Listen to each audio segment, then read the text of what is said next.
Hello, स्वागत है आपका क्लिनिकल फ्रेंड के इस एपिसोड में। और आज मैं जिस मुद्दे पे बात करना चाहती हूँ वो बहुत ही सोचने वाला मुद्दा है और मेंटल हेल्थ और जो अर्ली जो टीनेजर्स हैं उनके बारे में है। एक न्यूज़ बहुत ज़्यादा अभी फ्लोट हो रही है सोशल मीडिया पे कि जो भी टीनेजर्स हैं, जो बच्चे हैं, वो उनको जो लाइफ में स्क्रीन एक्सपोज़र मिल रहा है, जो मोबाइल्स वो यूज़ कर रहे हैं, वो सोशल मीडिया का जो इस्तेमाल कर रहे हैं, जिस तरीके से और जितना फ्रीक्वेंसी से इस्तेमाल हो रहा है, उसकी वजह से उनको कुछ मेंटल हेल्थ का इश्यू आ रहा है।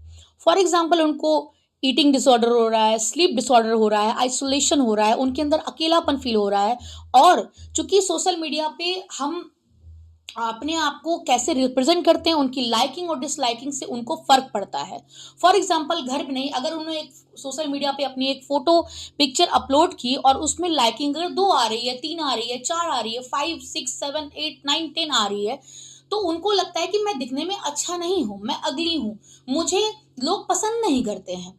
तो उनका एक जो कंडीशनिंग हो गई है कि अगर मेरे पिक्चर्स पे इतने लाइक आएँगे तभी मैं अच्छा फ़ील करूँगा, क्योंकि मुझे लोग पसंद नहीं करते हैं।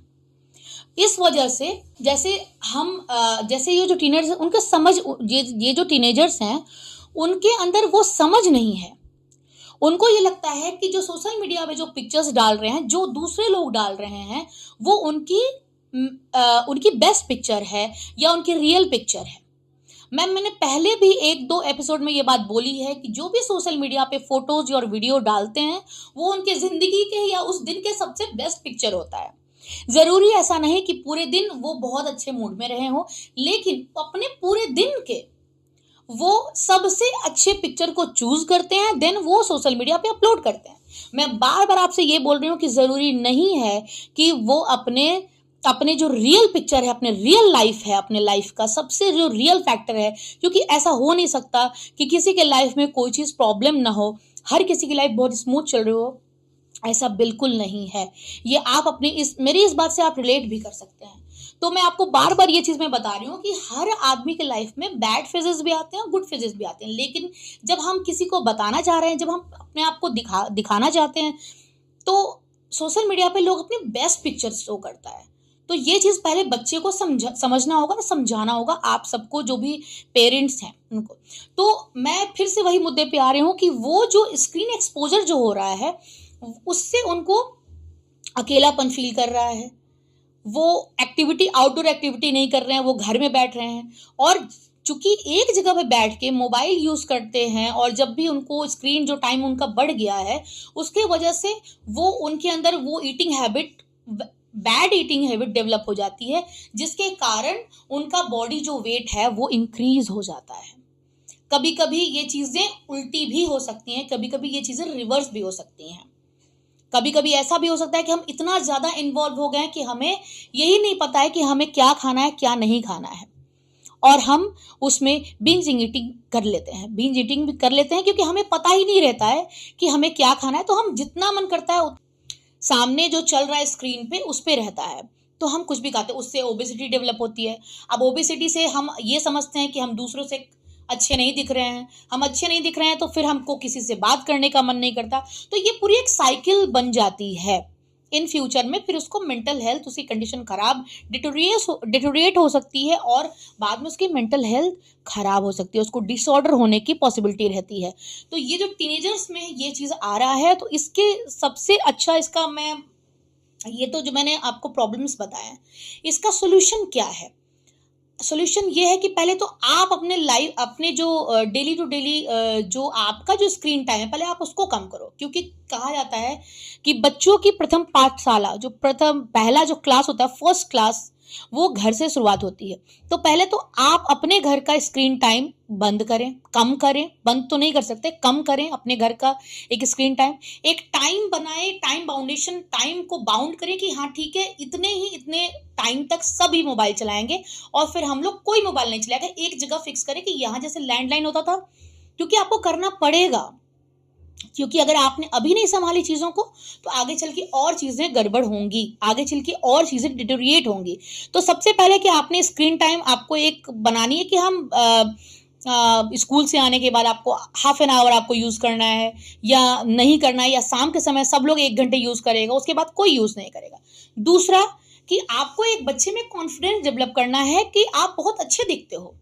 कई बार ऐसा हो देखा गया है कि बार बार बोलने से चीजें अंदर से अच्छा फील करता है, कि इट डजेंट मैटर कि आप कैसे दिखते हो, और इट डजेंट मैटर कि लोग क्या सोचते हैं आपके बारे में कि आप कैसे दिखते हो। अगर आपको अच्छा फील होता है तो आप अच्छे हो। ये आपको उसके अंदर ये बार बार एवरी डे उसको बतानी पड़ेगी, और उसको आउटडोर एक्टिविटी कराने के लिए आपको कन्विंस करना पड़ेगा। क्योंकि अगर आउटडोर एक्टिविटी करता है तो फिजिकल एक्टिविटी करने में फिर मेंटल हेल्थ में भी सुधार होता है।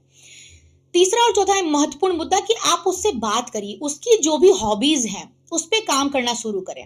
उसकी हॉबीज क्या है? फॉर एग्जाम्पल उसको क्रिकेट खेलना पसंद है, फॉर एग्जाम्पल उसको सिंगिंग पसंद है। उसको ऐसी एक्टिविटी में इन्वॉल्व कराएं जिसमें वो बाहर जाके लोगों से मिले और घुल मिल के बात करे। मतलब फॉर एग्जाम्पल ग्रुप एक्टिविटी में उसको इन्वॉल्व करें। क्योंकि अगर आपने कुछ ऐसी चीजें आपने कही कि नहीं आप घर में रह के कुछ सीखो, नहीं, आपको ये करना है कि आप बाहर जाओ और क्लास ज्वाइन करो, जहां पे आपको कम से कम 10-15 लोग हों, 10 to 15 एटलीस्ट लोग पीपल हों वहां पे, और ग्रुप एक्टिविटी में इन्वॉल्व करो। आप खुद अपने बच्चों के साथ खेलो, ये जरूरी है। और उनको बताओ कि सोशल मीडिया का इस्तेमाल हम कर रहे हैं, ना कि सोशल मीडिया हमारा इस्तेमाल कर रहा है। अब देखिए पिक्चर्स में आपको बताऊं कि जो भी आपको भी पता है कि जितने भी पिक्चर्स अपलोड होते हैं वो उसमें फिल्टर्स लगे होते हैं, कोई अपना रियल पिक्चर नहीं शो करता है। तो ये जरूरी नहीं कि जो सामने से बहुत अच्छा दिख रहा है वो दिखता है, और दिखने से कोई मैटर नहीं करता। ये मैटर नहीं करता कि सामने वाला क्या कर रहा है क्या नहीं कर रहा, हमें अपने बारे में सोचना है। और मैं यही चीज बोलूंगी कि अभी अगर इस समस्या का समाधान नहीं किया गया तो आने वाले दिनों में और भी चीजें सामने आएंगी, डिटोरिएट होंगी।